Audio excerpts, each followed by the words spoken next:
ಮುಂದೆ ನಮ್ಮ ಚಿತ್ರದ ಸಾಹಿತಿಗಳಾದಂಥ ಕಲ್ಯಾಣ್ರವರು ಒಂದೆರಡು ಮಾತಾಡಬೇಕು. ಯಾಕೆಂದರೆ ಉಪೇಂದ್ರ ಅವ್ರನ್ನ, ಗಣೇಶ್ ಅವ್ರನ್ನ ದೇವರಸ್ಥಾನ ಕೊನೆಯಲ್ಲಿ ಇಟ್ಕೋಬೇಕು. ಇಲ್ಲ ನೀವೇ ಎದ್ದೋಗ್ಬಿಡ್ತೀರ ಸ್ವಾಮಿ.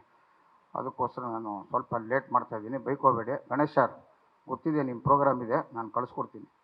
ವೇದಿಕೆಯಲ್ಲಿರುವ ಸೂಪರ್ ಸ್ಟಾರ್ಸು, ಇಲ್ಲಿರುವ ಸೂಪರ್ ಸ್ಟಾರ್ಸ್ಗೆಲ್ಲ ಸೂಪರ್ ಸ್ಟಾರ್ ಅವರ ಮುಖಾಂತರ ಅವರ ಮುಂದೆ ನಮಸ್ಕಾರ. ಸಾಮಾನ್ಯವಾಗಿ ಅಭಿಮಾನಿಗಳು ಕಲಾವಿದರ ಕೈ ಹಿಡಿತಾರೆ, ಕಲಾವಿದರು ತಾಯಿ ಸರಸ್ವತಿಯ ಕಾಲು ಹಿಡಿತಾರೆ. ತಾಯಿ ಸರಸ್ವತಿ ಅಭಿಮಾನಿಗಳ ಹೃದಯದಲ್ಲೇ ನಗ್ತಾ ಇರ್ತಾಳೆ.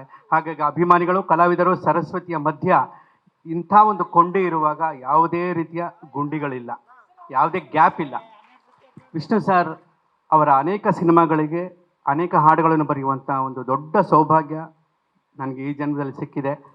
ಅದರಲ್ಲಿ ಕೋಟಿಗೊಬ್ಬದ ಎಲ್ಲ ಹಾಡುಗಳನ್ನ ಬರೆಯುವ ಈ ಒಂದು ಇದಕ್ಕೆ ಕಾರಣಕರ್ತರಾದ ಸೂರಪ್ಪ ಬಾಬು ಅವ್ರಿಗೆ, ನಾಗಣ್ಣ ಸರ್ಗೆ, ಮ್ಯೂಸಿಕ್ ಡೈರೆಕ್ಟರ್ ದೇವಾರ್ ಅವ್ರಿಗೆ, ಇಡೀ ಚಿತ್ರತಂಡಕ್ಕೆ ನಾನು ಯಾವಾಗಲೂ ಋಣಿಯಾಗಿರ್ತೀನಿ.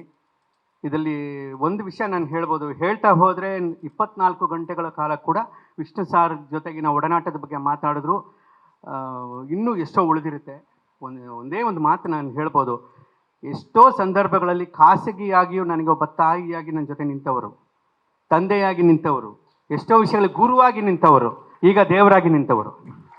ಈ 4 ಪಾತ್ರಗಳನ್ನು ನಿಭಾಯಿಸಿದಂಥ ವಿಷ್ಣು ಸಾರ್ ಜೊತೆಗಿದ್ದಾಗ ನನಗನ್ಸಿದ್ದು ಒಂದು ಮಾತು, ದಾನಗಳಲ್ಲಿ ಶ್ರೇಷ್ಠ ದಾನ ಅಂದರೆ ಅದು ಸಮಾಧಾನ ಅಂತ.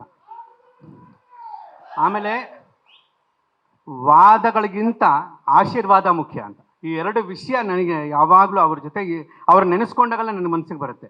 ದಾನಗಳಲ್ಲಿ ಶ್ರೇಷ್ಠ ದಾನ ಸಮಾಧಾನ, ವಾದಗಳಿಗಿಂತ ಆಶೀರ್ವಾದ ಮುಖ್ಯ ಅಂತ.